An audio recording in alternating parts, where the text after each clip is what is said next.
చక్కని సందేశం మనం విందాము. కాబట్టి అందరూ కూడా చక్కగా సందేశాన్ని వినవలసిందిగా ప్రభుపేట మనవి చేస్తున్నాం. ఈ దినం సందేశం అందించేవారు మరి ఆ సార్ నహూం గారు అనుకుంటున్నాం.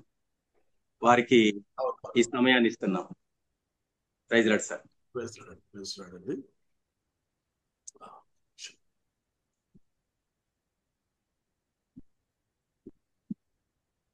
దేవునికి స్తోత్రములు.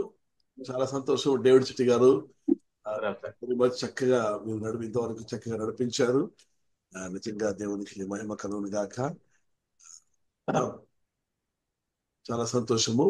మరి ఈరోజు మరి మీ అందరికీ ఇంతకుముందు తెలియజేసిన రీతిగా అన్నగారు మరి విజయవాడ పాలకొల్లు ప్రాంతంలో ప్రయాణంలో ఉంటుండగా దయచేసి అందరు కూడా ప్రార్థన చేశారు. చాలా సంతోషము. మనందరం మరొకసారి ఇలా ప్రభుత్వంలో సమకూర్చబడడానికి దేవుడు ఇచ్చిన భాగ్యాన్ని బట్టి దేవునికి మహిమ కలుగును గాక. వాళ్ళకి వెళ్దాం. దేవుని యొక్క వాక్యములో నుంచి కొన్ని మాటలు ఒక ప్రాముఖ్యమైనటువంటి నాకు దేవుడు జ్ఞాపకం చేసి తెలియజేసిన ఒక అంశం గురించి ఈరోజు నేను మాట్లాడాలని అనుకుంటున్నాను. దేవుని మహిమ.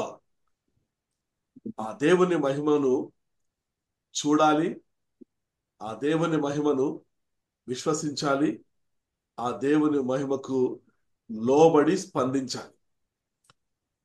చాలాసార్లు దేవుని మహిమ అంటే మనం ఏదో ఊహిస్తూ ఉంటాము, లేక ఆలోచిస్తూ ఉంటాము. అయితే దేవుని వాక్యంలో నుంచి ఆయన యొక్క మహిమ ఏమిటి, మహిమ ఎలా కనపరిచాడు, మహిమను విశ్వసించడం అంటే ఏమిటి, ఆ మహిమ కనపరచబడినప్పుడు లోబడుట ఎట్లు, కొన్ని విషయాలు దేవుడు నాకు తెలియజేసిన వాటిని నేను ఈరోజు పంచుకోవాలని ఆశపడతా ఉన్నాను. యోహాను సువార్త 12వ అధ్యాయము 37 నుంచి 39వ వచనము, 41వ వచనం చదువుకుందాం. 42 వరకు, 42, 43 వరకు. యోహాను సువార్త 12వ అధ్యాయము 37 నుంచి 43 వరకు.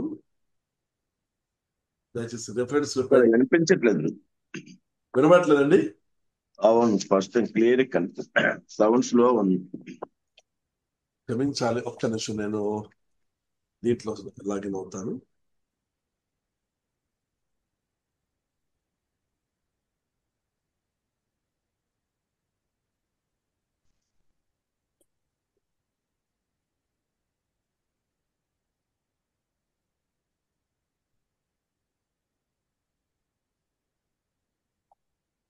దిస్ ఇస్ యోహాను సువార్త 12వ అధ్యాయము 37 నుంచి 43 వచనాల వరకు.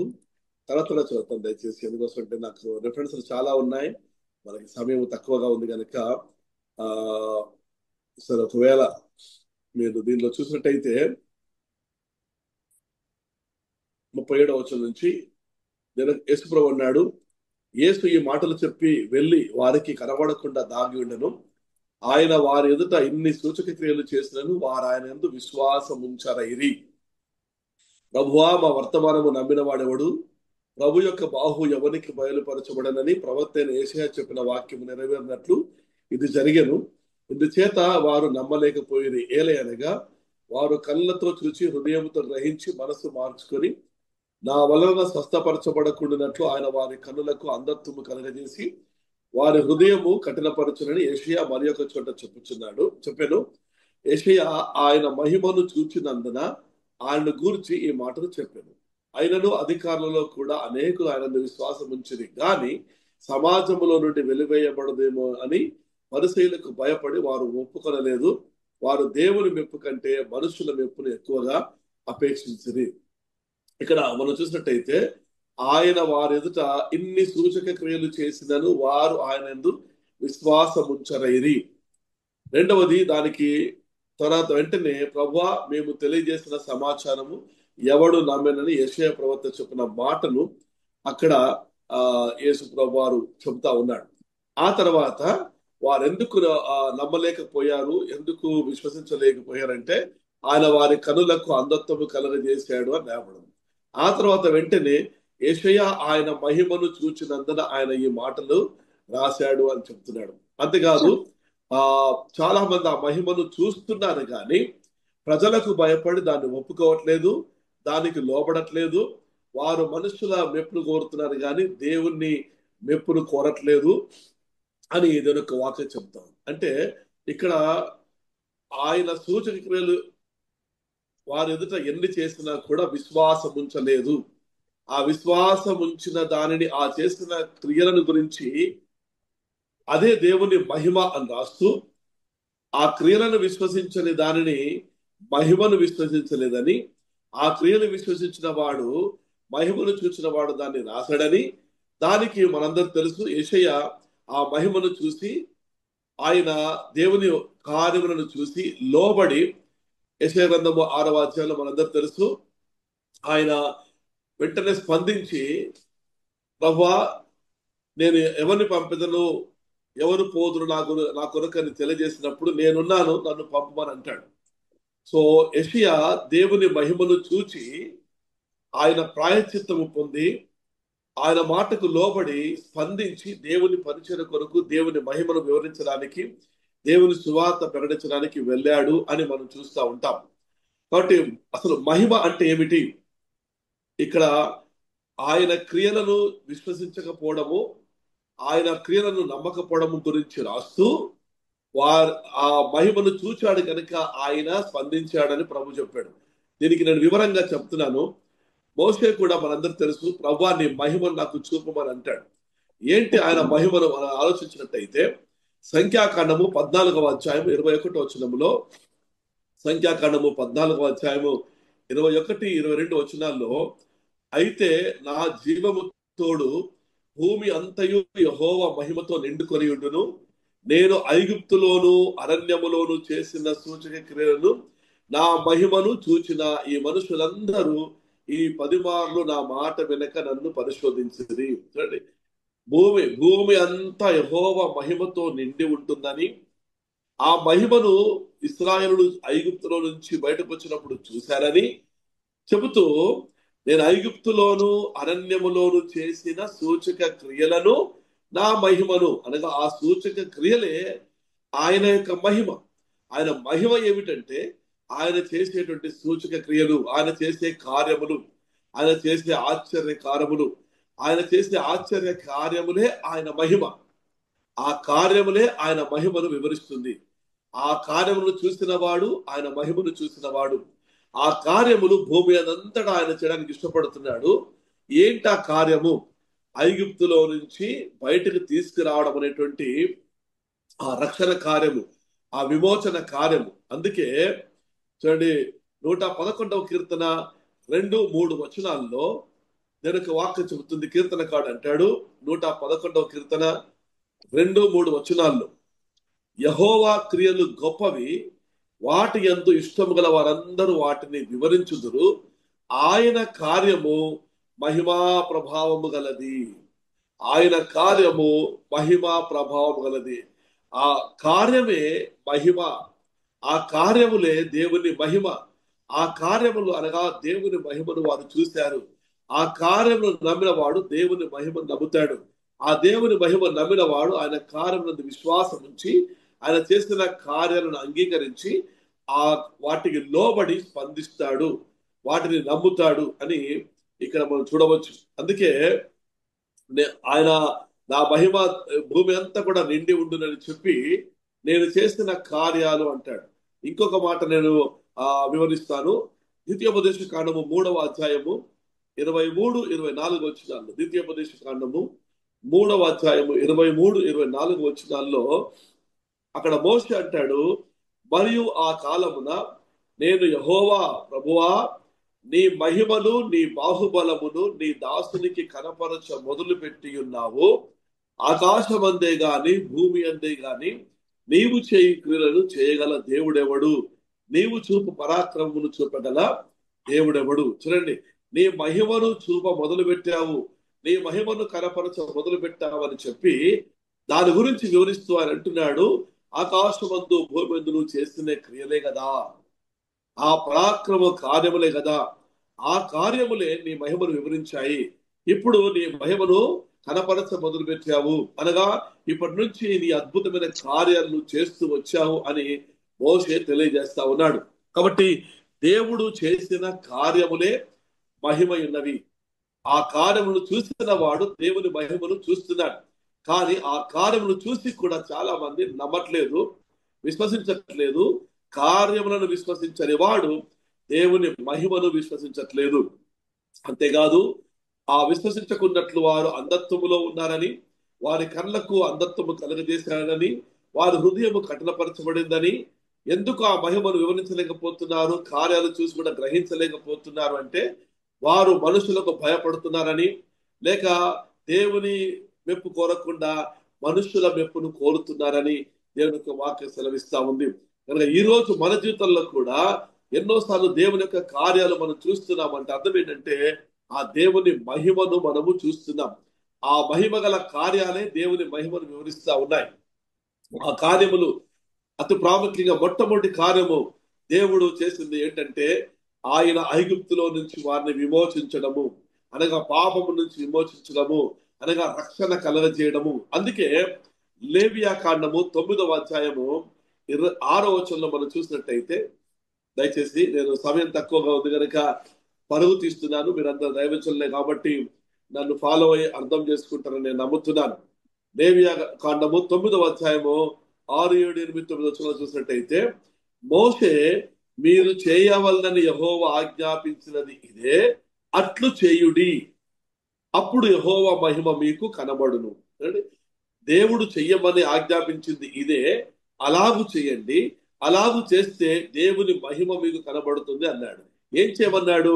మరియు మోషే అహరోనుతో ఇట్లనను, నీవు బలిపీఠము వద్దకు వెళ్లి పాప పరిహారార్థ బలిని దహన బలిని అర్పించి నీ నిమిత్తమును ప్రజల నిమిత్తమును ప్రాయశ్చిత్తము చేసి ప్రజల కొరకు అర్పణము చేసి యెహోవా ఆజ్ఞాపించినట్లు వారి నిమిత్తము ప్రాయశ్చిత్తము చేయుము. సరే అన్న ఒక్క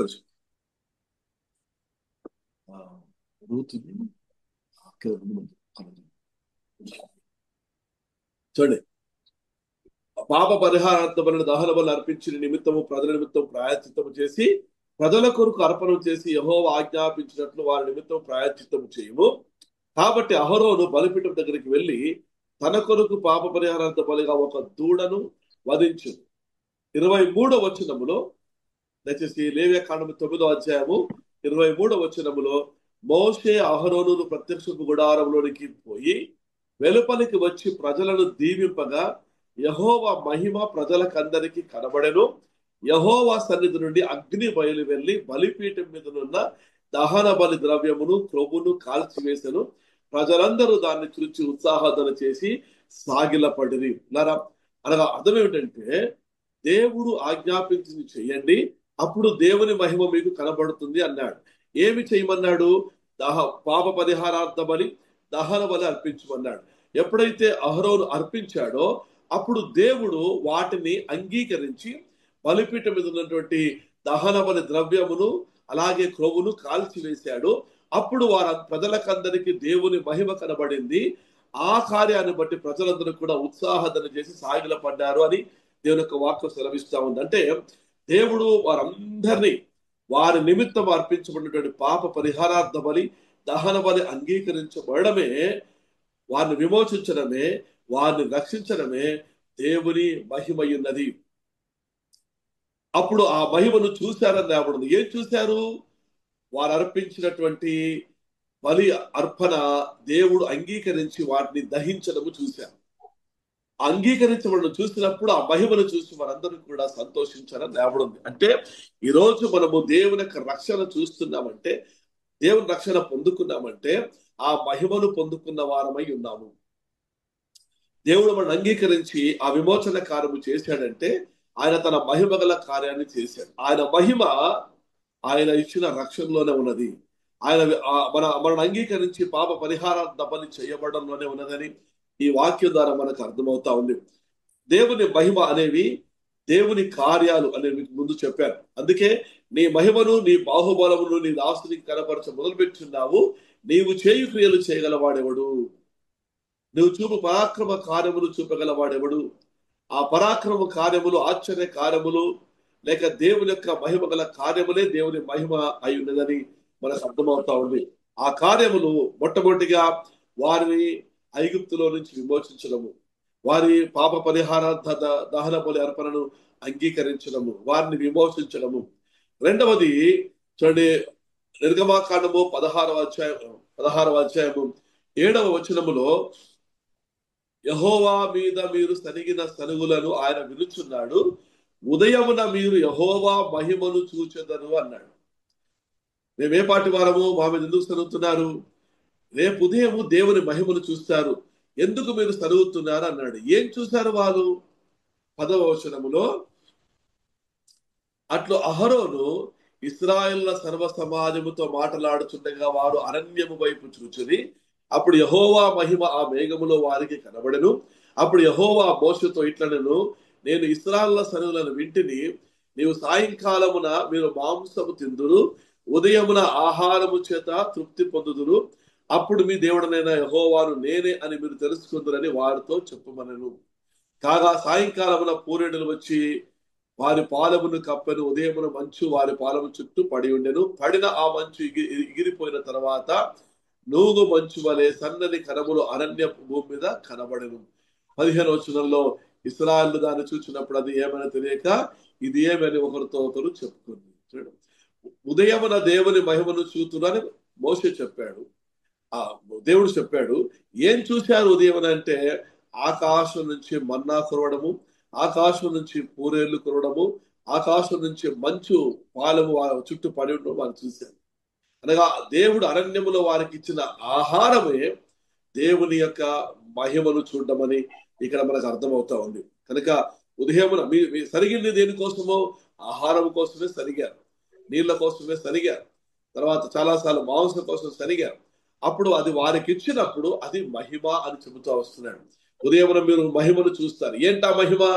ఆకాశం నుంచి మీకు ఆహారము కురిపించబడమే మహిమ. ఈరోజు రక్షించబడిన మనము అనుదినము కూడా దేవుని యొక్క కృపచేత పోషించబడుతున్నాము. అందులో దేవుని మహిమ ఉన్నదని మరొకసారి గుర్తు చేసుకున్నారు. సంఖ్యాకాండము 20వ అధ్యాయము 2వ వచనం నుంచి చూసినట్టయితే, సంఖ్యాకాండం 20వ అధ్యాయము 2వ వచనం నుంచి, ఆ సమాజమునకు నీళ్లు లేకపోయినందున వారు మోషే అహరోనులకు విరోధముగా పోగైరి, జనులు మోషేతో వాదించుచు, అయ్యో మా సహోదరులు యెహోవా ఎదుట చనిపోయినప్పుడు మేమును చనిపోయిన ఎంత మేలు, అయితే మేమును మా పశువులను ఇక్కడ చనిపోయినట్లు అరణ్యంలోనికి యెహోవా సమాజమును మీరేలా తెచ్చుతిరి, ఈ కాని చోటికి మమ్మల్ని తెచ్చుటకు ఐగుప్తుల నుండి మమ్మల్ని ఎలా రప్పించుతిరి, ఈ స్థలములో గింజలు లేవు, అంజూరలు లేవు, ద్రాక్షలు లేవు, ధాన్యములు లేవు, త్రాగుటకు నీళ్లే లేవని. అప్పుడు మోషే అహరోనులు సమాజం నుండి ప్రత్యక్ష గుడారం యొక్క ద్వారములోనికి వెళ్లి సాగిల పడగా యెహోవా మహిమ వారికి కనబడెను. అంతటా యెహోవా మోషేకి ఇలాగ సెలవిచ్చెను, నీవు నీ కర్రను తీసుకొని నీవును నీ సహోదరుని అహరోను ఈ సమాజమును పోగు చేసి వారి కళ్ళెదుట ఆ బండతో మాట్లాడుము, అది నీళ్ళనిచ్చును. నీవు వారి కొరకు నీళ్లను బండలో నుండి రప్పించి సమాజమునకు వారి పశువులకు త్రాగుటకిమ్ము. యెహోవా అతనికి ఆజ్ఞాపించినట్లు మోషే ఆయన సన్నిధి నుండి ఆ కర్రను తీసుకొని పోయి ఉంచాడు. అనగా వారు దేవుని మందిరానికి వెళ్ళి ప్రార్థన చేసినప్పుడు వారు మహిమను చూశారు. ఏం చూశారు? మోషేకు ఆజ్ఞాపించినట్లు, అనగా ఆ మహిమను చూసినప్పుడు దేవుడు వివరించుంటాడు, ఆ కార్యాన్ని వివరించుంటాడు. ఏమని? ఆ బండలో నుంచి నీళ్ళను రప్పించబోతున్నాను. ఆ జవాబును చూసినప్పుడు ఆయన మహిమను చూశాడు. ఆ మహిమను చూసి దాని ప్రకారంగా స్పందించి వెళ్ళి ఆ బండతో మరి ఆ బండను కొట్టి వాడికి నీళ్ళు ఇచ్చినట్టుగా మనం చూస్తా ఉన్నాము. కనుక దేవుడు ఆ బండలో నుంచి నీళ్లు ఇవ్వడమే దేవుని మహిమ, ఆకాశం నుంచి మన్నాను కురిపించడమే దేవుని మహిమ, వారు ఐగుప్తుల నుంచి వారిని విమోచించడమే దేవుని మహిమ. దేవుని కార్యములన్నీ కూడా ఆయన మహిమను వివరించుచున్నవని మనం వాక్యంలో తెలుసుకుంటాము. కాబట్టి మహిమ అనేది చాలా సార్లు సంథింగ్ డిఫరెంట్ ఏదో అనుకుంటాము, అఫ్ కోర్స్ కావచ్చు, కానీ అనుదినము కూడా మనం ఆయన మహిమను చూస్తానే ఉన్నాం. ఆయన విమోచన కార్యము ద్వారా, ఆయన మనకు అనుగ్రహించే సదుపాయాల ద్వారా, ఆయన మన జీవితంలో చేసే అనేకమైన కార్యాల ద్వారా మనము ఆయన మహిమను చూస్తున్నామని మరొకసారి మనం గుర్తు తెచ్చుకోవాలా. అంతేకాదు చూడండి, ఎప్పుడెప్పుడైతే ఆయన మహిమ కనపరచబడిందో అప్పుడప్పుడు దేవుని యొక్క అద్భుతమైన ఆశ్చర్యమైన కార్యాలు జరగడం మాత్రమే కాకుండా ఆయన కోపము కూడా, ఆయన ఉగ్రత కూడా రగిలినట్టుగా మనం చూస్తా ఉన్నాం. దాని ద్వారా కూడా ఆయన మహిమను కనపరుచున్నట్టుగా మనం చూస్తా ఉన్నాం. చూడండి, సంఖ్యాకాండము 16వ అధ్యాయము 19వ వచనం, అనగా ఆయన కార్యములే ఆయన యొక్క మహిమని చెప్పినప్పుడు మనం ఓన్లీ ఇప్పటి వరకు పాజిటివ్ చూసాం. ఏంటవి? విమోచించడము, రక్షించడము, ఆహారం ఇవ్వడము, పోషించడము, నీళ్ళు ఇవ్వడము అండ్ ఈ అద్భుతమైన కార్యాలను మాత్రమే చూస్తున్నాం. అంతేకాదు ఆయన కార్యములలో సంఖ్యాకాండము 16వ అధ్యాయము 19వ వచనం నుంచి మనం చూసినట్టయితే, కోరాహు ప్రత్యక్ష గుడారం యొక్క ద్వారం వద్దకు సర్వ సమాజమును వారికి విరోధముగా పోగు చేయగా యెహోవా మహిమ సర్వ సమాజమునకు కనబడెను. ఏంటా మహిమ? అప్పుడు యెహోవా, మీరు ఈ సమాజంలో నుండి అవతలికి వెళ్ళుడి, క్షణములో నేను వారిని కాల్చివేదనని మోషే అహరోనులతో చెప్పగా. అంటే దేవుని యొక్క తీర్పు దేవుని మహిమగా కనబడింది. అనగా ఆయన కార్యములలో దేవుని మహిమ కనపరచబడతా ఉంది. వారు విరోధముగా లేచినప్పుడు వారిని కాల్చివేయడం అనేది దేవుని మహిమ ద్వారా చేసేటువంటి కార్యం. ఎవరు కాల్చివేయగలరు?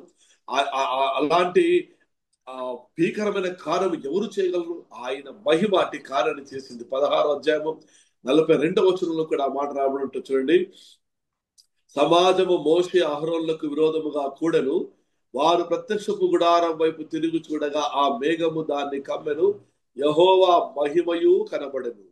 మోషే అహరోనులు ప్రత్యక్షపు గుడారం ఎదుటికి రాగా యెహోవా, మీరు ఈ సమాజం మధ్య నుండి తొలగిపోడి, క్షణములో నేను వారిని నశింపజేతులని మోషేకు సెలవేయగా వారు సాగిలపడెను. మహిమ అనేది ఆయన చేసే కార్యాల్లో కనబడతా ఉంది. ఏం చేస్తున్నాడు? ఆయనకు విరోధంగా లేచిన వారందరినీ కూడా దహించి వేస్తున్నాడు. ఆయనకు, ఆయన సేవకులకు, ఆయన ప్రవక్తలకు, ఆయన దాసులకు విరోధముగా లేచిన వారిని దేవుడు దహింపజేసి తన మహిమను కనపరుచుకుంటా ఉన్నాడు. బట్ ఈ రోజు కూడా తన మహిమను కనపరుచుకోవడానికి దేవుడు సిద్ధంగా ఉన్నాడు. కాబట్టి ఆ సమయము వచ్చినప్పుడు తప్పకుండా ఎవరెవరైతే దేవుని ప్రజలకు, దేవుని రాజ్యానికి, దేవుని సేవకులకు విరోధంగా లేస్తున్నారో దేవుడు వారి జీవితంలో తీర్పును తీర్చి తన మహిమను కనపరుచుకోబోతున్నాడు. కాబట్టి రక్షణ విషయంలో, పోషణ సంరక్షణ విషయంలో, ఆశీర్వాద విషయంలో మనము దేవుని మహిమ చూసాము. అలాగే తీర్పు తీర్చుట్లో కూడా మనము దేవుని మహిమ చూడబోతా ఉన్నాం. కాబట్టి ఈ ప్రస్తుత కాలంలో మనందరము కూడా జరుగుతున్నటువంటి కార్యాలు బట్టి మనం ప్రార్థన చేస్తున్నాం. ఒక రోజు తప్పకుండా దేవుడు తన మహిమను కనపరుచుకుంటాడు. ఆయన ఓపిక పడుతున్నాడు, సహిస్తున్నాడు. కానీ తప్పకుండా తన మహిమను మనకు చూపుతాడు. ఆయన మహిమను తప్పకుండా మనం చూస్తాము. ఏంటి అందుకే ద్వితీయోపదేశ కాండము 9వ అధ్యాయము 24వ వచనంలో, ద్వితీయోపదేశ కాండము 9వ అధ్యాయము 24వ వచనంలో మోషే అంటాడు, నేను మిమ్మును ఎరిగిన దినము మొదలుకొని మీరు యెహోవా మీద తిరుగుబాటు చేయుచున్నారు. కాగా నేను మునుపు సాగిలపడినట్లు యెహోవా సన్నిధిని 40 పగళ్ళు 40 రాత్రులు సాగిలపడుతుంది. యెహోవా మిమ్మును నశింపజేసిననగా నేను యెహోవాను ప్రార్థించుచు ఇలాగు చెప్పుతుని, ప్రభువా యెహోవా, నీవు నీ మహిమ వలన విమోచించి బాహుబలము వలన ఐగుప్తులో నుండి రప్పించిన నీ స్వాస్థ్యమును, నీ జనమును నశింపజేయకము. ఇశ్రాయేలీయులు విమోచించబడము, రక్షించబడము, ఐగుప్తులో నుంచి విడిపించబడము తన మహిమ అని రాయబడింది. ఆయన ప్రార్థన చేసినప్పుడు దేవునికి మొరపెడుతున్నప్పుడు ఆయన ఆ మహిమను గుర్తెరిగి ప్రార్థన చేస్తా ఉన్నాడు. ప్రభువా, నీవు విమోచించింది నీ మహిమ, ఆ మహిమ వలన నీవు విమోచించావు, కాబట్టి వారిని జ్ఞాపకం చేసుకోకు. ఆ మహిమ అనేది ఆయన యొక్క రక్షణ అయినది. ఆ రక్షణ మన జీవితంలో ఆ మహిమను చూపిస్తా ఉందని మరొకసారి మనం గుర్తెచ్చుకోవాలి. అందుకే చూడండి, యెషయా గ్రంథము 60వ అధ్యాయం 1వ వచనంలో, నీకు వెలుగు వచ్చి ఉన్నది, లెమ్ము తేజరిల్లుము, యెహోవా మహిమ నీ మీద ఉదయించను. చూడుము, భూమిని చీకటి కమ్ముచున్నది, కటిక చీకటి జనములను కమ్ముచున్నది, యెహోవా నీ మీద ఉదయించుచున్నాడు, ఆయన మహిమ నీ మీద కనబడుచున్నది. నీకు వెలుగు వచ్చింది కనుక నీకు మహిమ వచ్చింది అన్నాడు. వెలుగు ఎవరు? యేసేమైనాడు, రక్షకుడు అయినాడు కనుక రక్షించబడ్డ ప్రతి వాడు కూడా దేవుని మహిమతో నింపబడి ఉన్నాడని ఇక్కడ మనకు అర్థమవుతా ఉంది.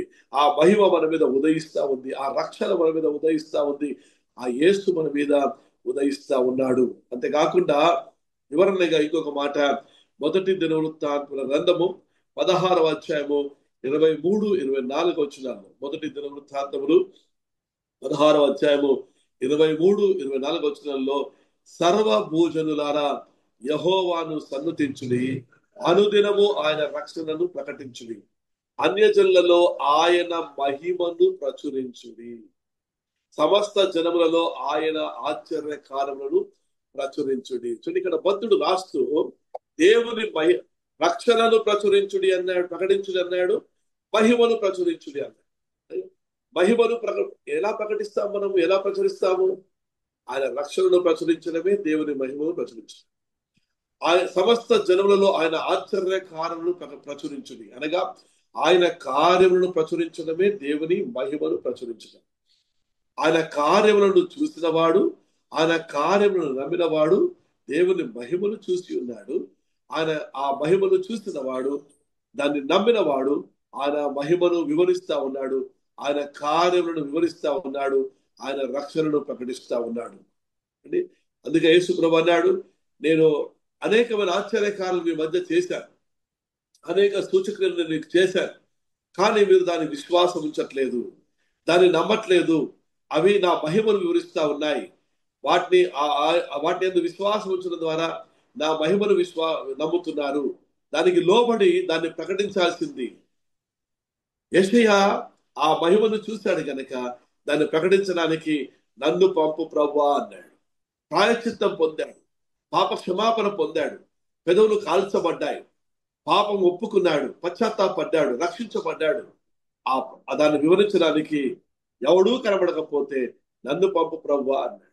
కనుక మహిమను చూస్తున్న వాడు రక్షణను చూస్తున్నాడు, మహిమను విశ్వసించిన వాడు రక్షణను విశ్వసిస్తున్నాడు, మహిమను ప్రకటించేవాడు రక్షణను ప్రకటిస్తున్నాడు. కాబట్టి మహిమను చూడాలి, మహిమను విశ్వసించాలి, మహిమకు స్పందించి లోబడి దాన్ని ప్రకటించాలి. కనుక ఇక్కడ ఆ కీర్తన భాగంలో 21వ అధ్యాయము 5వ వచనంలో, నీ రక్షణ వలన అతనికి గొప్ప మహిమ కలిగెను. రక్షణ కలగడం అంటే గొప్ప మహిమ కలగడము అని అర్థం చేసుకోవాలి. రక్షించబడ్డావు అంటే నిజంగా you are filled with the glory. మనము మహిమతో నింపబడ్డాము, మహిమతో నింపబడ్డాము. మనం విడిపించబడినప్పుడు మనం మహిమపరచబడుతున్నాము. రక్షించబడినప్పుడు మహిమ మన మీద ఉదయిస్తా ఉంది. ఆ యేసు మన మీద ఉన్నప్పుడు ఆయన మహిమను మనం కలిగి ఉన్నామని మరొకసారి గుర్తెచ్చుకోవాలి. అందుకే కీర్తనకాడు అంటాడు 62వ కీర్తన 7వ వచనములో, నా రక్షణకు నా మహిమకు దేవుడే ఆధారము. ఆయనే నా రక్షణ, ఆయనే నా మహిమ. నేను పొందిన రక్షణకు, నేను పొందిన మహిమకు దేవుడే ఆధారము. ఈరోజు ఆ మహిమను పొందాను, ఆ దేవుడు నాకు ఆ మహిమను ఇచ్చాడు తన రక్షణ ద్వారా అని తెలియజేస్తా ఉన్నాడు. కనుక ఈరోజు అంటే మహిమల గురించి చాలా విషయాలు చాలా రకాలుగా చాలా మంది చెప్పుకుంటారు, కానీ వేరొక కోణములో, ఎందుకంటే మోషే కూడా ఆ మాట చెబుతూ వచ్చాడు, ప్రభువా ఇదిగో నీ మహిమను కనపరచ మొదలు పెట్టావు, నీవు చేసే కార్యాలు క్రియలు ఎవడు చేయగలడు ప్రభువా. అనగా ఆయన చేసిన కార్యాలే ఆయన మహిమను తెలియజేయడం అని మోషే అర్థం చేసుకున్నాడు. అంతేకాదు దేవుడు కూడా ఆ మాట చెప్పాడు, నా జీవము తోడు భూమంతా కూడా నా మహిమతో నిండి ఉంటుంది. నేను ఐగుప్తుల్లోనూ అరణ్యంలో చేస్తున్న సూచక క్రియలను నా మహిమను మీరు చూశారు. కానీ మనుషులందరూ ఈ 10 మార్లు నా మాట వెనక నన్ను పరిశోధించారు.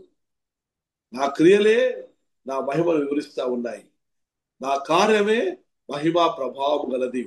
కనుక ఆ రోజు అశాస్త్రులు, పరిసయ్యులు అనేకులు కూడా ఆ రక్షణను చూశారు, ఆ మహిమను చూశారు, ఆ యేసును చూశారు. కానీ సమాజంలో నుంచి వెలువేయబడదుమేమో అని పరిసయ్యులకు భయపడి వారు ఒప్పుకొనలేదని, వారు దేవుని మెప్పు కంటే మనుషుల మెప్పును ఎక్కువగా అపేక్షించారని, అందుచేత వారు అంధత్వంతో నింపబడి వారి హృదయం కఠినపరచబడిందని ప్రభు చెబుతూ వచ్చాడు. అయితే యెషయా ఎందుకు లోబడ్డాడంటే ఆయన మహిమను చూచినందున అంటాడు. బట్ ఈరోజు నిజంగా మనము దేవుని మహిమను చూచిన వారమేనైతే, అనగా ఆయన రక్షణను పొందుకొని విమోచించబడి పోషించబడి సంరక్షించబడుతున్న వారమైతే, ఆ రక్షణ యందు విశ్వాసం ఉంచిన మనము మహిమయందు విశ్వాసం ఉంచిన వారమై ఉన్నామని, ఆ మహిమను ప్రచురము చేయవలసిన వారమై ఉన్నామంటే ఆయన రక్షణ గురించి ప్రచురము చేయవలసిన వారంగా ఉన్నామని మరొకసారి అర్థం చేసుకొని, ఏదో మహిమ అంటే ఇంకేదో కాదు, నా జీవితంలో దేవుడు చేసే ప్రతి కార్యము దేవుని మహిమ ఉన్నది. అతి ప్రాముఖ్యమైన కార్యము నా పాపములకు ప్రాయశ్చిత్తము, నాకు కలుగజేసిన రక్షణ, నా జీవితంలో చేసే కార్యాలు. కాబట్టి వాటిని మనం చూసిన వారమై ఉన్నాము. ఎంత గొప్ప ధనులమై ఉన్నాము. పాత నిబంధన కాలంలో దాని పూర్వము మోషే అడుగుతా, నీ మహిమ నాకు చూపు ప్రభువా, నీ నీ నీ సన్నిధి నాతో రానివ్వు ప్రభువా, లేకపోతే ఒక అడుగు నేను వెళ్ళలేను అన్నాడు. ఎందుకోసం అంటే నీ మహిమ అద్భుతమైన ఆశ్చర్య కార్యాలు చేస్తుంది, ఆ కార్యాలు చేయకపోతే నేను ముందుకు సాగలేను. కాబట్టి ఆ కార్యములు చేసేది నీ మహిమ, కాబట్టి నీ మహిమ నాకు చూపు అన్నాడు. ద్వితీయోపదేశంగా రెండోసారి ఉపదేశించినప్పుడు దాన్ని ఒప్పుకొని ఆ మాట చెబుతున్నాడు, ప్రభా నీ మహిమను నీ బాహుబలమును చూప మొదలు పెట్టావు, నాకు చూప మొదలు పెట్టావు, అనేక ఆశ్చర్య కార్యాలు చేసావు, మమ్మల్ని విమోచించావు. అండి రెండవసారి ఇశ్రాయేలు ప్రజలకు వివరించినప్పుడు ఆ మహిమ నేను చూశాను అని చెప్పగలుగుతున్నాడు. అంతకుముందు ఆయనకు అర్థం కాలేదు అసలు ఆయన మహిమ అంటే ఏమిటో. ఒకవేళ అర్థమై ఉంటది, అయితే ఆ కార్యముల కొరకు ఆయన మహిమను కావాలని కోరుకొని ఉంటాడు. ఆ మహిమ ఆ సన్నిధి లేకపోతే నేను అడుగు వేయలేను ప్రభువా, నేను అడుగు ముందుకు సాగాలి అంటే నీ ఆశ్చర్య కార్యములు నా జీవితంలో జరగాలి, నీ మహిమ నా జీవితంలో కనపరచబడాలి, ఆ మహిమ నేను చూడాలి. ఆ రక్షణ విమోచన కార్యమే దేవుని మహిమ. అందుకే మత్తయి సువార్త 17వ అధ్యాయంలోను అలాగే లూకా సువార్తలోను ఆ రూపాంతరపు కొండ మీద మహిమలో అగపడిరి అని రాయబడింది. ఆ మహిమలో అగిపడి వారు ఏం చేస్తున్నారు? ఆయన నిర్గమమును గురించి మాట్లాడుచుండని, అనగా ఆయన పొందబోవు శిలువ శ్రమల గురించి, ప్రజలకు కలగజేయ రక్షణ గురించి, ఆయన సర్వలోకమును విమోచించేటువంటి విమోచన గురించి వారు మాట్లాడుచుండని. ఆ మాట్లాడమే, ఆ రక్షణ కార్యము జరగడమే ఆ మహిమ. ఆ కార్యములు అక్కడ జరగడానికి సంభాషణలోనే ఆ మహిమను కనపరిచినట్టుగా చూస్తా ఉన్నాము. వారు మహిమలో అగపడిరి అనగా ఆ కార్యముల గురించి సంభాషించడంలో వారు కనబడ్డారు. ఏ కార్యం అది? సర్వలోకమును విమోచించే రక్షణ కార్యము, నిర్గమైన కార్యం, శిలువ కార్యం. వాటి రోజులారా గొప్ప మహిమ ఏమిటంటే దేవుడు తన ప్రజలను విమోచించుట. కాబట్టి ఆ మహిమను ఈ లోకంలో భూమి అంతటా కూడా నింపబడాలి అంటే సర్వలోకములో సర్వ సృష్టికి సువార్త ప్రకటించబడాలి. ఆ మహిమను చూసి కనులార చూసి విశ్వసించిన మనము దానికి లోబడి నేనున్నాను ప్రభువా నన్ను పంపమని చెప్పగలిగే సమర్పణ మనకు ఉండాలి. ఒకవేళ అలా ముందుకు సాగుతుంటుండగా ఎవరైనా మనకు విరోధముగా లేస్తే కూడా దేవుడు వారి జీవితంలో తీర్పు తీర్చి తన మహిమను కూడా కనపరుచుకుంటకు సమర్థుడై ఉన్నాడని తెలుసుకొని ధైర్యముగా ముందుకు సాగి దేవుని సువార్త ప్రకటించి భూమి అంతా కూడా తన మహిమతో నింపినట్లుగా, తన రక్షణతో నింపినట్లుగా, తన కార్యముతో నింపినట్లుగా దేవుడు మనందరినీ బహుబలముగా వాడుకొను గాక. ఈ మహిమలో మనం నడుచుకును గాక. ఈ మహిమ నుండి అధిక మహిమను పొందుకుంటూ, అనగా అనేకమైన అద్భుతమైన నూతన గొప్ప కార్యములు మన జీవితంలో ప్రతిరోజు కూడా అనుభవిస్తూ ముందుకు సాగుటకు దేవుడు మనందరికీ కృప అనుగ్రహించును గాక. దేవుడు ఈ వాక్యము దీవించి ఆశీర్వదించును గాక. థ్యాంక్ యూ పాస్టర్ గారు. అందరికీ వందనాలు, ప్రతి వందనాలు తెలియజేస్తా ఉన్నాను. దేవుడి చిట్టి గారు ఎవరిదో ఒకరితో ప్రార్థన చేయించి ఆశీర్వదించారు. ఇంతవరకు చక్కని సందేశం, మరి ఈ దినము నహూమ్ గారి ద్వారా చక్కని సందేశం, దేవుని మహిమ గురించి, దేవుని కార్యాలే దేవుని మహిమ అని మనం తెలుసుకున్నాం. దేవుడు చక్కగా వారి ద్వారా అనేక సత్యాలను మనం నేర్చుకున్నాం. వారికి ప్రభు పేరట వందనాలు తెలియజేస్తూ ఉన్నాం. మనము ఇంకేమైనా విషయాలు ఉన్నాయా ఈ గారు, మాట్లాడతారా లేక ముగించమంటారా? నహూమ్ సార్, ఇంకేమైనా విషయాలు ఏమైనా మాట్లాడతారా, ముగించమంటారా? ఎవరైనా ఏమైనా చెప్పాలనుకుంటున్నారా? దయచేసి. ఏ మట్టల ఆదివారం సందేశం ఏదైనా ఉంటే గ్రూప్ లో పెట్టండి. అనుకున్నాను ఈరోజు మట్టల ఆదివారం గురించి ఉన్న సందేశం కోరుకుంటారేమోనని.